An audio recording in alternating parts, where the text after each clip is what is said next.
Geeta lives in Gantiali village of Rajasthan's Jodhpur district. She is 9 years old.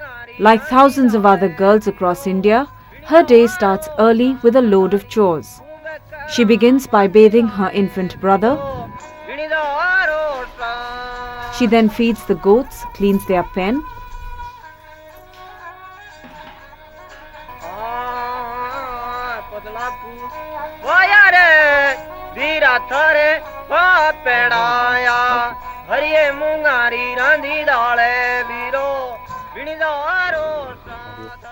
And after that she collects firewood and dung to keep the fire burning to cook a meal for her family. Her parents are daily wage labourers in neighbouring fields.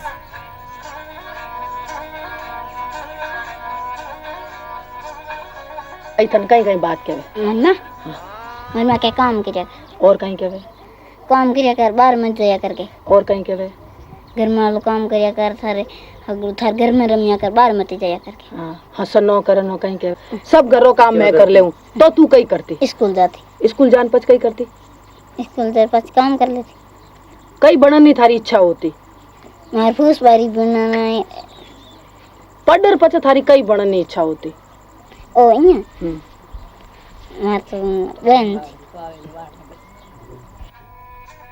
Geeta used to go to school, but only until her brother was old enough to attend one himself. Her brother enjoys the privileges of an education, better food and better clothes to wear. Geeta reconciles herself to a life restricted to the home.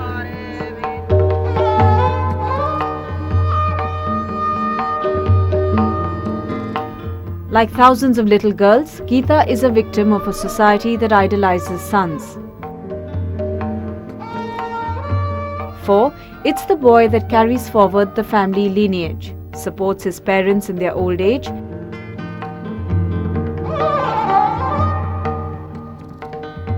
and finally lights the funeral pyre of his parents.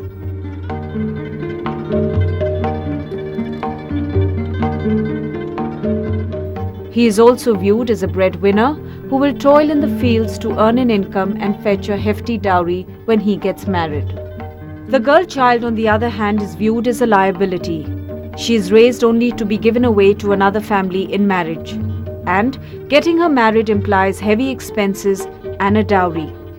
To put it simply, incomes and expenses don't balance in the case of the girl child. So, for no fault of her own, the girl child is denied healthcare and education and confined to the house doing chores that her parents believe will stand her in good stead in the years to come.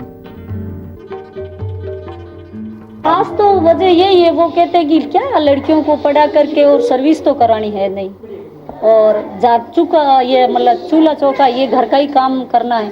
कोई छोरी वाले पूछूं थे school जाओ, school मन जाओ नहीं देवे करा, क्यों नहीं जाओ दे कि जाओ थे मोटी छोरियों और मास्टर है भाई छोरा ही है मोटा मोटा तो अब बेइज्जती हो जाओ नहीं जाओ नाक बड़ा दो थे मार। औरतों को मतलब एक पुरुष लोग अपना एंटरटेनमेंट का एक सिर्फ साधन मानते हैं, इसीलिए वो लोग लड़कियों को तवज्जो नहीं देते हैं। उनका मानना है कि लड़कियां तो दूसरे यहाँ चली जाती हैं और जो लड़के हैं वही हमारे समाज को, हमारे परिवार को, हमारे वंश को आगे बढ़ाते हैं। पता नहीं कहाँ कहाँ जाएगी या मर्दों के साथ रहेगी, फिर हमारे परिवार वालों की ऐसी देखभाल नहीं रहेगी। अगर हम कहते हैं कि हम पढ़ेंगे तो हमारे गांव में तक स्कूल है, इसलिए हम पढ़ भी नहीं सकते, और दूसरे गांव में जाते हैं तो माँ बाप नहीं कहते तो क्या हुआ, पड़ोसी भी कहते हैं दूसरे गांव में जाने से क्या फ़ायदा है, तो माँ बाप भी कहते हैं अगर तुम दूसरे गांव में जाओगे कहीं कुछ हो गया तो हमारा बदनाम।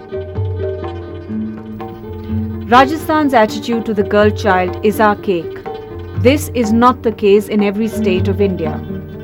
Kerala, Karnataka and West Bengal, for instance, have better sociological indicators for girls. The fundamental rights enshrined in the Constitution of India guarantee equality to girls or boys and equal opportunities in education and vocations.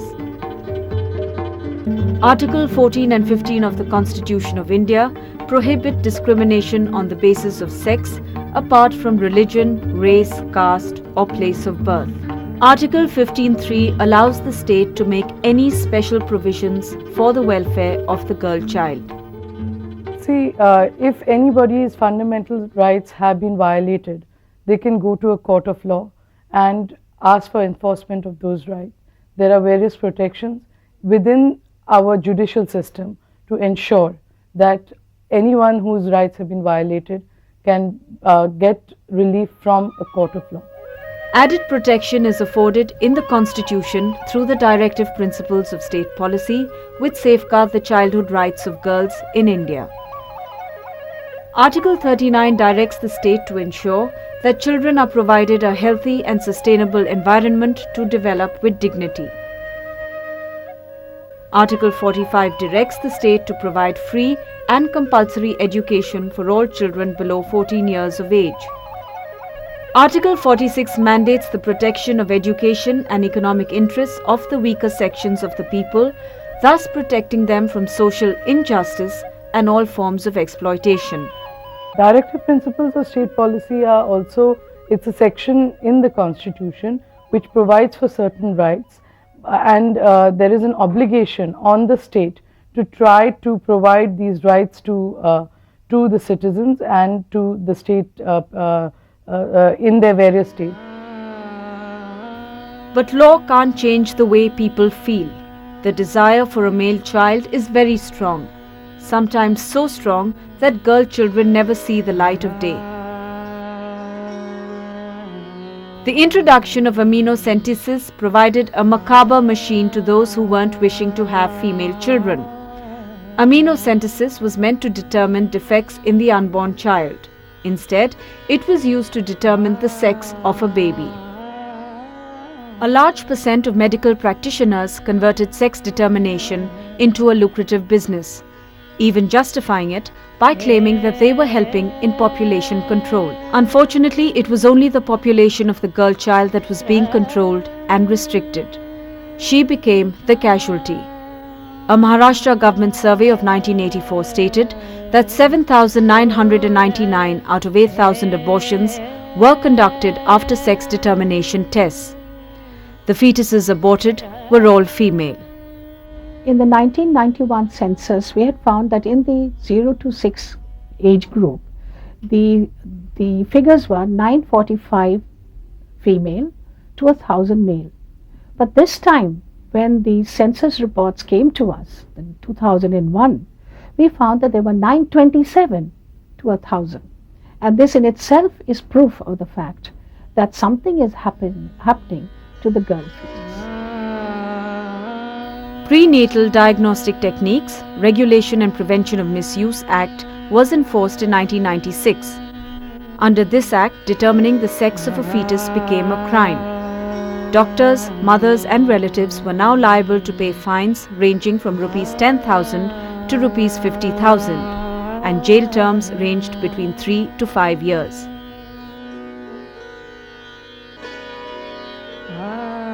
When the law is there, the law is on paper. Not many people know about the law, and those who know about the law violate the law. There is no monitoring of the law to see that hospitals, doctors are actually carrying it out. At the same time, the common people are governed by their old traditional laws. Some of them don't even know that there is an alternative law. So, awareness of the existing new laws and monitoring of the laws is very important. Otherwise, there will be continuous violation of these practices. While urban India prefers high-tech ultrasound for pre-birth sex determination, rural folk do something more basic.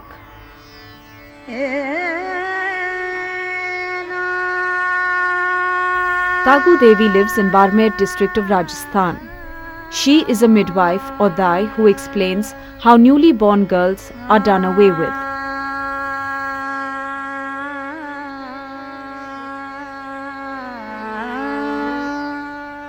A bundle of soil is pressed hard on the infant's face, thereby causing suffocation and death. The murder is passed off as a death due to natural causes. पूरा काम मिट्टी ये तरीके हम बस हमारे रखे बस मर जा बस मर जा ना अमल दे कोई धूड़ मारे कोई अमल मारे पोट के सिर ऊपर रखे जो मर जाए लड़की जलमाता जना स्नान करा देता, बड़े घरों में लड़की बोलता होती जन उन स्नान करा देता, स्नान कर जन पानी में डूब जाता तो सासा सिर जाती, वो उपरांत नहीं होती तो अमल दे देता। Female infanticide is practiced in a variety of ways. A survey conducted by Aditi, an NGO based in the Sitamarhi district of the central Indian state of Bihar, unearthed some startling results. Female infanticide का जो study Aditi ने किया था 7 जिलों में किया गया था, जिसके आधार पर ये पाया गया था करीब 16 लाख लड़कियों की, बच्चियों की हत्या 1 साल में की गई थी। कहते हैं कि जो खत्म कर दो, नून खिया दो, रुई मुंह में घुसा दो, ये चीज कर दो, वो चीज कर दो, तो हम लोग पैसा के चलते कर। Sheila and her mother-in-law Ganga Devi are the local midwives here. They claim that they have helped deliver several hundred babies, many of whose spines they have snapped simply because they were born girls.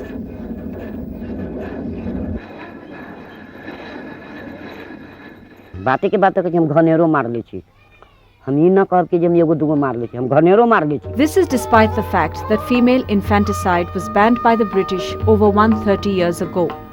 Yet, the practice continues unabated despite the fact that the government has come up with alternatives for the unwanted girl child. In order to avoid this sort of a killing, there are some states who have started what is called a palna, a cradle they have put, and in the cradle come and leave the child, we'll take care of the child. And there are other incentives also some state governments have given for the birth of the female child.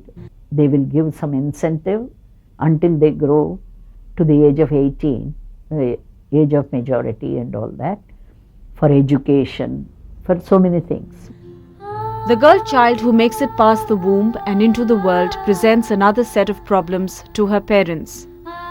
They feel burdened by the responsibility to protect her honor, which they feel is linked to her marital prospects. The lives of young girls are often marred by sexual abuse and rape. Violated and scarred physically, mentally and emotionally at an early age, they often carry the trauma for the rest of their lives. पूर फाड़ दिया, बेइज्जती कर दी, छोरी रोटी खाई कहानी 3-4 दिन पड़ी रही, कुट्टी मारी, मुक्काई मारिया, छोरिया रे पूर दूर सब फाड़ दिन दिया, दिक्कत तो यही हो। Though her parents in a rare case did report the case to the police the next day and a medical examination was carried out, their undoing was a lack of evidence. If an unfortunate thing like this ever happens, the first thing and the minute any responsible adult comes to know about it, the first thing that should be done is the child should be rushed to a nearby hospital or a clinic and a complete medical checkup should be done. The child should not be given a bath because there may be some vital evidence that could get washed away. Even the clothes of the child should not be washed. They would also form a part of the vital evidence. And then of course simultaneously they must file an FIR. Sometimes the child may be able to identify who did it, sometimes not. But the first thing is to also go and immediately file an FIR. Once they have done that, if they need any legal aid, there are many women's organizations who are also, they could approach. There are a lot of, in fact now a lot of NGOs and governmental women's organizations, they are spread out very well. So they could even go to them for assistance and they would help. Or even in the police itself, there are separate cells and women would be there who would guide them. They should approach police very fast and before they should secure for the evidences must not be damaged, and they should not delay in approaching the police. Then they should praise the police to be fast on that, and they can also on the side by side they can also approach higher authorities like State Women Commission or SC/ST Commission, which can actually fasten the procedure actually. Section 375 and 376 of the Indian Penal Code provides a sentence between 7 and 10 years for rape along with a fine. If the child is under 12 years of age, this term is extended by 2 years. Most of the children in India suffer because that superstitious belief, many of the fellows,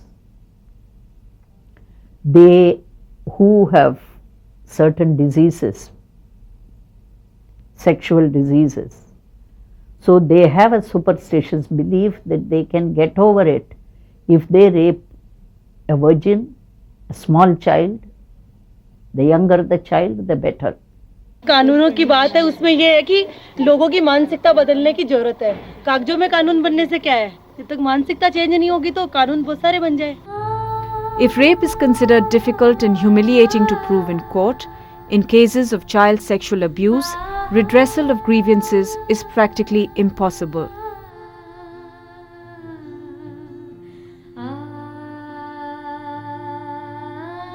To put it simply, child sexual abuse occurs when a sexual act of, say, petting, fondling, kissing, and verbal sexual abuse is committed on a child by an adult.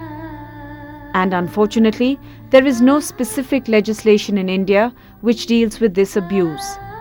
All such cases are dealt with under a subsection of rape laws and termed unnatural sexual offences. Till date, we do not have any special law on child sexual abuse. And yet we know that child harassment and abuse is increasing. So for the past 2-3 years, in the context of rape and domestic violence, this special area of child sexual abuse has been taken up by several organizations. And they have been now working on preparing a law that would deal with child sexual abuse. And look at the question of child sexual abuse, which would not merely mean rape, but other forms of sexual harassment that may be brought onto a girl child. And while a law is being put together to tackle individual cases of child sexual abuse legally, it continues to thrive commercially in what is referred to as the world's oldest profession, prostitution. The younger and prettier, the higher the price they fetch. There are several means by which procurement takes place. In most cases, today if you go to the red light area, you will find that most of them have been brought when they were 12 years old, 16 years old, 10 years old, 8 years old. They are brought under the guise of either marrying them. You see, we don't have a law which prevents child marriage, we have a law, Child Marriage Restraint Act, but it is on paper. So either it is through the purposes of marriage, or it is a kidnap, or it is a sale by the parents who need the money because of poverty, or it is in the guise of getting a job, a domestic work in a city. So these are various means by which children are procured. Women, young girls, adolescents are procured, brought to the cities and then pushed into the red light areas. Article 23 of the Constitution prohibits trafficking of girl children. The Immoral Traffic Prevention Act of 1986 sets the punishment for inducing minors or children into prostitution at life imprisonment. With regard to rehabilitation, there is no specific law, and yet there are provisions for observation homes, short stay homes, Nari Niketans, which the government sets up in order to bring and keep women and girls who have been rescued out of the red light areas. Now once there is a raid in an area and the police carries out the raid, after that the victim, I would call the person the victim, but the person who has been rescued out because of the raid is then brought to the Nari Niketan.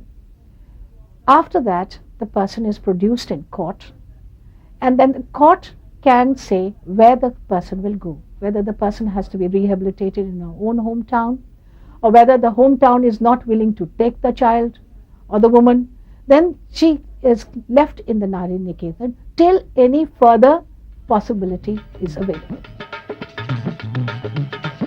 The improvement in the status of the girl child is linked to the spread of education and awareness. And NGOs the country over are launching programs which go beyond literacy to teach the girl child of her rights. One such institution in the Bikaner district of Rajasthan is Urmul.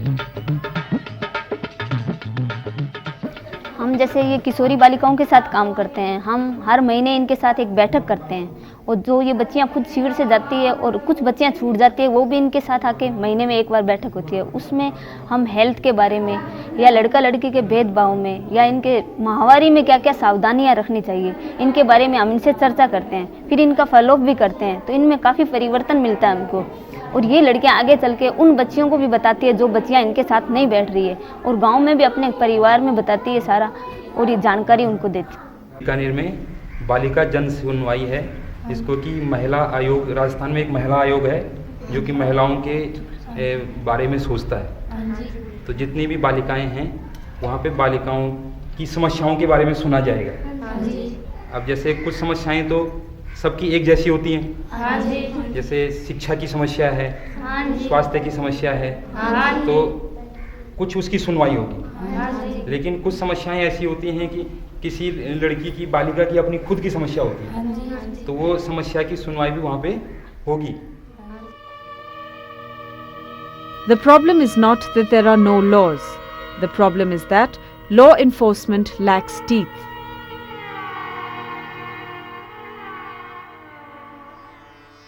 What it is, law is responsive. There are laws about everything. Law doesn't permit violence, law doesn't permit child marriages, law doesn't permit dowry, law doesn't permit bigamy, adultery, whatever. It is not law, but you see the way in which the legal system functions. And if you want redressal of something which you have experienced, that redressal comes, either doesn't come, or it is such a painful process that people don't resort to law, or there are other more powerful vested interests who can circumvent it. Although the state has provision for free legal aid and counselling, most women feel that legal cells of the counselling centres do not address their needs as they should. There is no gender sensitization in the legal process. Most decisions are made by men, and even the girl child approaches the court for justice, the processes involved are insensitive and humiliating. Lawyer, why they are not sensitive to these offences? Sensitive से देखो ऐसा है कि हमको उस मुलजिम को court में डिफेंड करना है।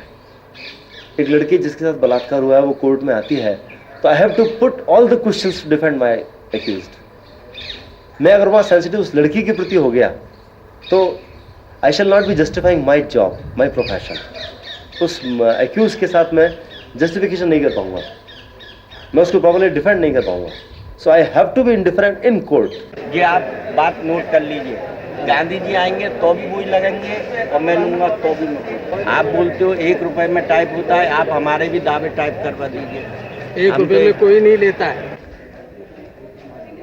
An insensitive and cumbersome process keeps most victims away from the very system that's designed to bring them justice. Law बहुत ये प्रोसीजर मतलब इतना जस्टिस डिले हो जाता है, बहुत ज़्यादा खर्चीला बहुत ज़्यादा है, तो आम आदमी जो है जा नहीं पाता है कोर्ट्स में, और मतलब यानी इतना बोर हो जाता है कोर्ट के प्रोसीजर से कि उसको लगता है कि ठीक नहीं है, अब वैसे ही समझौते वगैरह।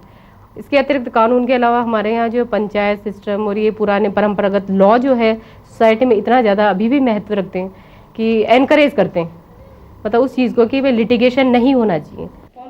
That India has some of the most progressive laws safeguarding the rights of the girl child is without doubt. Unfortunately, these laws are a victim of their judicial process, in the same way that the girl child is a victim of age-old superstition and indifference. If the plight of the girl child has to be remedied, we will have to set up more camps and para-training and counselling centres run by women to educate the girl of her rights and assist her in a problem. Appoint a larger number of women law officers, sensitize the police with a larger intake of women to respond to the needs of the girl child, and co-opt committed lawyers into voluntary groups to provide free legal redress to needy girls and women.